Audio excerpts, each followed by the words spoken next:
Kapal dia. Umar ni pak nak budi. Cok ju. Yang kena pistol lah. Tembak musangnya. Baju kau medal lain dia. Uman kan dah rasa kilom. Uman. Kapal dia naji. Kapal dia. Kami atake. Atake ya. Atake. Kami cok ni kemah. Angkat tangan. Kapal dia orang ni. Bakin hai bangai. Ana bukin lah pistol. Kapal dia orang kenal kau. Haha, hori anak kenal. Ya cuy. Kagalah. Belum terlalu juga dia. Kapal dia. Tuh yan.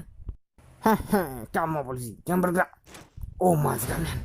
Si kalian kan yang kapal lo, dia ampun jamun. Hai, yang ampun jamun ji.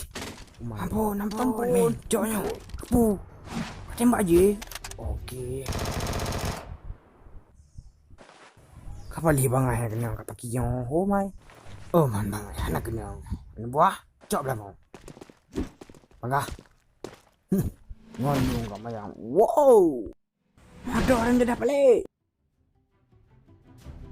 Kapal li awak nak ngon.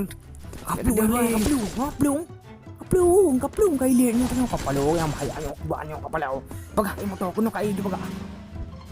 Ingat ber, tengok kalau enggak, tengok macam musuh. Okey. Cok. Baik kat mayang ah. Tasgih dah balik dengan kapal lo. Kapal lo dah. Hai, ugu. Kapal lo bak pinang. Wow, no.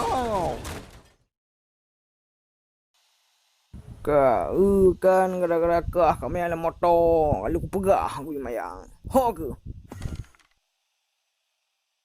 Hebat ke rupa jing. Kapal lo dah saji lagi kena asam urat.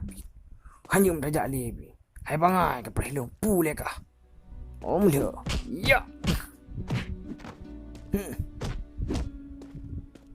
Dengan mak simen yang sakit dia balik.